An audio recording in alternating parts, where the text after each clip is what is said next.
building doesn't warn you. It doesn't creak, it doesn't groan, it just drops. 1 second you're standing, the next, the world folds in half and swallows you whole. Dust fills your lungs, your ears ring, your vision flickers, and somewhere above you, the ceiling becomes your coffin. Most people die right here, not because they're weak, but because collapse doesn't give you choices. But you still have one. Survive. So listen carefully. Because if you ever find yourself trapped, crushed, bleeding, and alone, what you do in the next minutes decides if you make it out alive or get added to the pile of names on the news. You wake up face down. Darkness is everywhere. Your chest hurts every time it rises.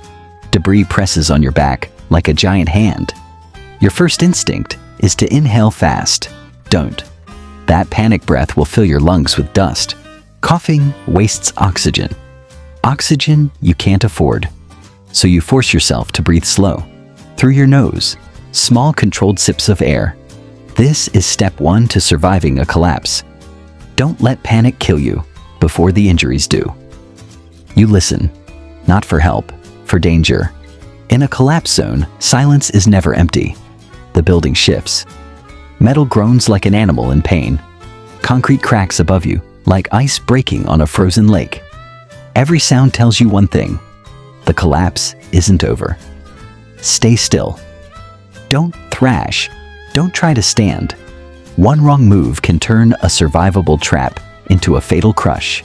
You wait, breathing shallow, letting the structure settle around you. You survive the building before you survive the wound. You do a quick body check, using pain as a map. You wiggle your fingers, your toes, move your jaw, roll your tongue over your teeth. Everything responds, except your leg. There's a sharp, deep pain in your thigh. Not surface pain, the kind that pulses, warm and wet. Bleeding. A lot. You don't need light to know it. You can feel it. But here's the rule. Stop the blood first, then deal with everything else. Your hands search the dark until they find your shirt collar. You rip a strip of fabric. It hurts your hands, but pain is cheaper than blood. You wrap your leg tight, higher than the wound. Pull until the pressure makes you see white sparks. You don't know exactly what's wrong with your leg, but you know this. If the bleeding wins, nothing else matters. Your throat wants to scream for help. You don't. In a collapsed structure, sound vibrates. When sound vibrates, debris moves. When debris moves, floors drop. And sometimes, screaming makes you lose the only air pocket you have. Instead, you tap. Not loud, not frantic. 3 slow taps on metal or concrete. Tap, tap, tap. Rescuers know this pattern. It's a signal. Someone's alive. Someone's conscious. Someone can wait. That's good. You want to be the one who can wait, because the loudest survivors become the quietest bodies. There's a taste in your mouth, dry, metallic, like old pennies mixed with plaster. Dust. The more you breathe it, the harder your lungs work. And inside a rubble pocket, that means your oxygen drops faster. You use your sleeve like a mask. Even dirty cloth is better than raw air. Every inhale must be deliberate. Every exhale slow. This is how people die in collapses. Not from injury, but from breathing the building into their lungs. You refuse to be one of them. A sliver of light cuts through the rubble above you. Your brain says, head toward it. Don't. Not yet. Light can mean a structural crack, a shifting void, a place where debris will fall next, a false exit leading to a drop. Your best move is patience. You move only when the noise stops, the structure settles, your trapped limbs numb less, your bleeding slows. Survival isn't always escaping. Sometimes survival is waiting for the right second to escape. Time moves strangely underground. Minutes feel like hours. Hours feel like days. Your brain tries to convince you you're running out of time. But here's the truth. People survive collapses for days. Some for weeks. But only if they don't waste their strength in the first hour. So you lie still, breathing quiet, thinking slow. You remind yourself, survival is not luck, it's choices. A deep rumble rolls through the debris. The building shifts. A piece of concrete slides against another above your head.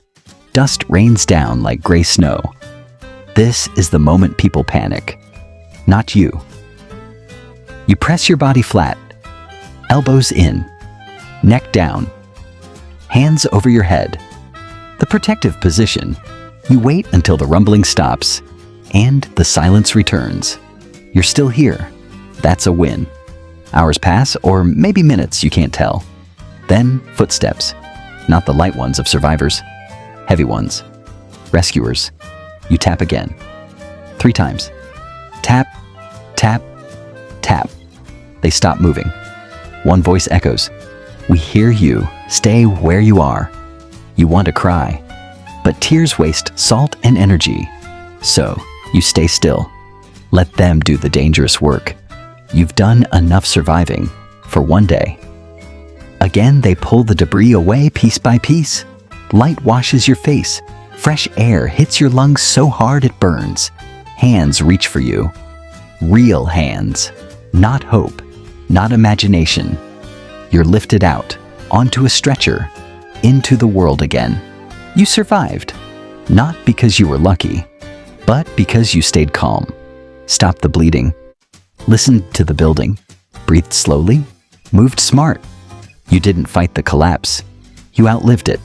Most people think the danger ends when the building falls. They're wrong. The danger begins when the dust settles and you're still breathing. But now you know how to survive that world.